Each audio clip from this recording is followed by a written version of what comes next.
I started working at NASA as an intern. While I was at NASA, I decided I was going to pursue my doctorate work. Pretty much all of the aircraft at NASA, that flight activity is pretty much all done out of Armstrong, and that's out at Edwards Air Force Base. Spent quite a bit of time there doing a lot of flight testing on various types of airplanes, and then decided to transfer from there to work for the Army Corps of Engineers, where I was an instrumentation engineer, and then wound up moving to Alabama, so I worked for Missile Command, and that's where both the Army and NASA developed all the rocketry. So when you hear about like the Redstone, Saturn V rockets that wound up taking NASA astronauts to the moon, all of that rocketry was developed out of Redstone Arsenal.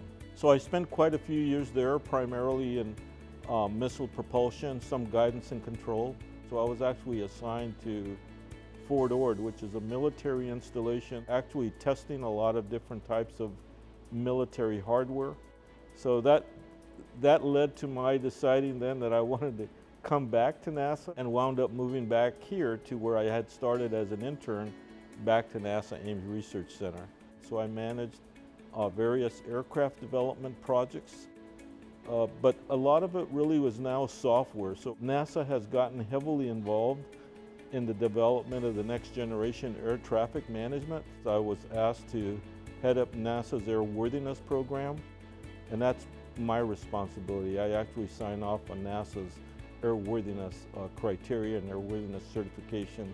You can give somebody a book about riding a bicycle, but those sort of skills are not that easily obtained just by reading a book. So that side of it, the skill set that you actually get from not only being able to design something, but taking that design and building it. You could lose a generation, and by that I mean you wind up losing people that are teaching it, you wind up losing people that haven't learned it.